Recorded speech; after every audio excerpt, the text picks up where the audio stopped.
Ассалаумағалейкум.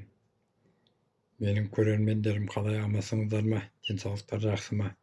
Біз әдеттегідей тегін сабақ группасы дегенді бастаймыз. Бұл тегін сабақ группасында сабақта не жөнінде оқытады, соны көбі сұрайды. Бұл қазір елімізде барлығы біледі, қарыз бен кредиттен алып алғанбыз. Енді оны төлей алмай жүрміз. Төлеуге ақшамыз жоқ. Әуелде керек болғаннан кейін алдық, шаруаларымызды бітірдік. Енді алмақтың салмағы бар дегендей төлеу керек, оны төлеуге ақшамыз жоқ. Ақшамыз жетпейді. Арыз тартсаң бері тарт, азғантай ақша. Кредит төлесек тамақ алу керек болады. Тамақ алып болсақ, қалған ақшаға жеткізе алмаймыз. Соның жолдарын қалай табу керек екенін сабақта ұстаз мықты адам өзі айтып түсіндіреді. Тек бір жерде ең бірінші құлақ асатын зат, сабаққа тіркелуіңіз керек, тегін. Егер сабақ ұнамаса шығып кете бересіңіз. Ары қарай ұнаса сабақ тыңдап көруіңіз, отыра беруіңізге болады. Сабақта барлығын түсіндіріп айтады.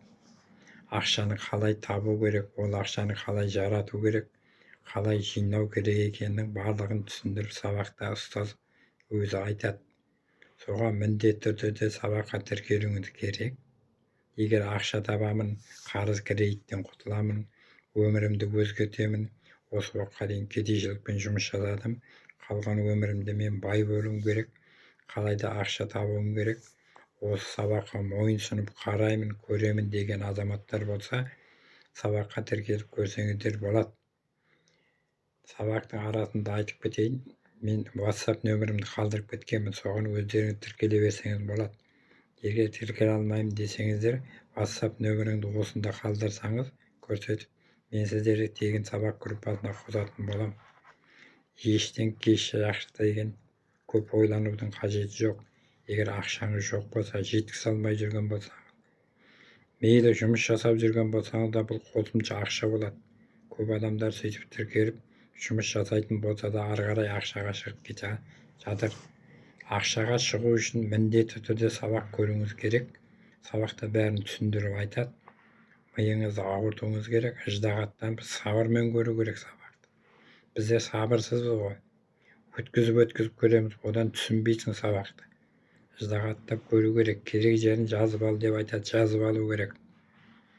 Сабақ көресің, сабақта бәрін түсіндіреді, айтады. Қалай ақша жинау керек екенін түсіндіріп айтады. Біздер көбіміз айтуымыз мүмкін, ақшамыз болмай тұр, ақша болса жинар едік деп. Жоқ, олай емес. Аз ақша болсын, күнделікті түсіп тұрған ақшаң болсын, біреудің берген ақшалар болсын, оны қалай жинау екенін көбіңіз білмейсіңіз.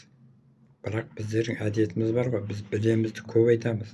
Біздің білетініміз 9, білмейтініміз 99. Соны білем дей бермей сабақта ұстаздың айтқанын міндетті түрде тыңдасаңыз, тыңдап ақшаға шығып кәсіпкер болып кетіп жатқан зейнеткерлер, үйде отырған аналар, жұмыссыздар, жұмыстан босап қалғандар денсаулығына байланысты. Солардың барлығы табысқа шығып кетіп жатыр. Оның үшін ыждағаттап сабырмен сабақ көру керек. Енді новайлап түсіндіре алдым-ау деп ойлаймын. Тыңдағандарың үшін рахмет.